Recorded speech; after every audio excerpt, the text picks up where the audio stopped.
Hello, this is Robert from Eclipse Window Tinting, Naples, Florida. Today I'm going to show you the install procedure for a rear window for window tinting on a 2009 Toyota Corolla. What you're going to need to do the install is a Clear Max, a side swiper, and this is called a little foot. I'm also going to use a scrubby pad. It's just a white scrubby pad. You can get them at Ace Hardware, Home Depot, Lowe's. I have a spray bottle here. Inside my spray bottle is just water and a couple drops of baby shampoo. So I'm going to spray the back window, then I'm going to use the scrubby pad in order to clean any dirt, debris, hair, bugs, anything that may have accumulated on this back window. This loosens it up, and once I have it loosened up, I'm going to take my Clear Max and I'm going to push over, starting from the center, push it out towards the edge. Same thing on this side.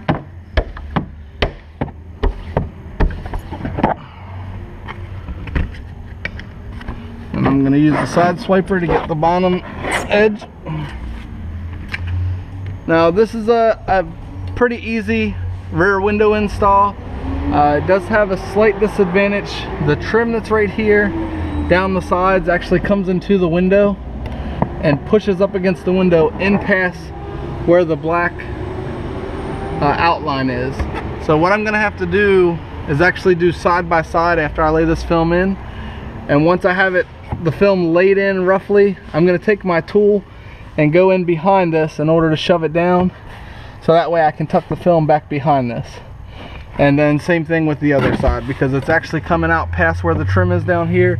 So I'll need to use my little foot after the film's laid in, and I'll come in behind it and push down on the trim in here, so that way the film actually lays in underneath of it. You got to be careful as you do that though, because if you try to do it too fast or you're too rough with it, you can crease the film, and it's not really something that you're going to be able to heat out completely. You can make it look a little bit better, but it's not going to be perfect. So I'm going to remist the back window. I'm going to come outside and peel off the clear plastic liner. As I peel this off, I'm going to spray the film. If the film was to touch itself before it got wet, it would pretty much ruin the piece of film. You wouldn't be able to pull it back apart from itself without creating kinks or creases in the film. After that's good and wet, I'm going to spray my hands off just to make sure I don't have any dirt or debris. You're going to pick the film up on each corner with your hands. You're going to lift it up and create a little bit of an air underneath of it, so that way you can move it off of the car. And once I have it in this position, I'm going to put this corner right here in my mouth, and then I'm going to reach and grab the bottom corner down there. Once I do that, then I'm going to bring my other hand up where my mouth is in order to rotate the film. Once I do that, I'm going to put the centerpiece right here in my mouth again, and then I'm going to Frankenstein the film, which means I'm going to move my hands underneath of the film and put it straight out, so that way it cups the film.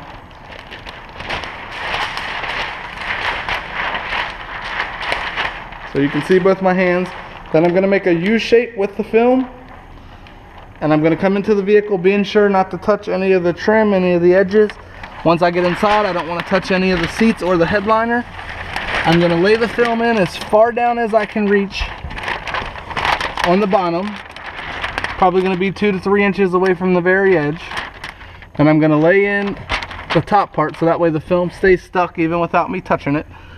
Once I have that done, then I'm going to go ahead and start sliding down my bottom.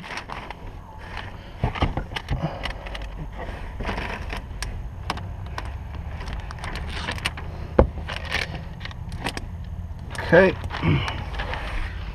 now that I have the bottom laid in, I'm going to take my tool and I'm going to pull down on the trim.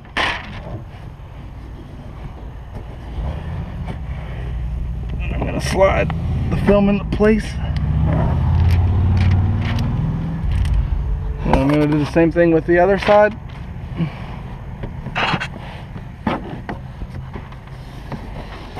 Pull down on the trim. Slide the film into place. Alright, once I've done that, make sure my top lines up, make sure that all my edges are covering.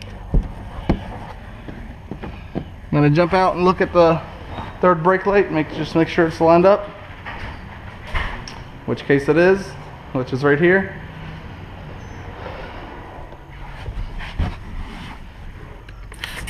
And you're going to spray down the inside of the rear window again. You're going to use your Clear Max. You're going to anchor from the center just like we did earlier on the outside. Then you're going to come back and do a downward motion, overlapping the whole way across the window. Come back to the center, do that same motion across the other direction. Rotate the tool and do an upward motion from the center the whole way across.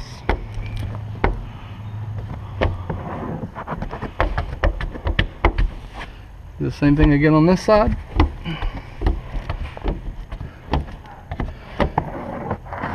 Then once I do my initial Clear Max, I come back and spray it and do it all over again, pushing harder as I push out. And the more water that you can get out of this, the better the job looks. As the vehicle sits outside in the sun over the next few days, the water that is trapped in the film starts to evaporate out and creates a little bit of bubbling, which will eventually go away. It's just a little bit of an eyesore. So the maximum amount of water that you can push out just makes it look that much better and eliminates the calls back with the customers asking questions about the bubbles. Sometimes what a customer sees as bubbles is actually dirt in the windows. So it's not the same as a water bubble. Water bubble and dirt are two totally different things, although they appear a lot alike.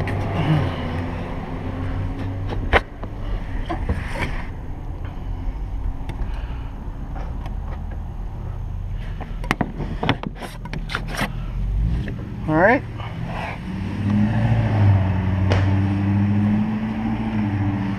Next step is to dry off the inside.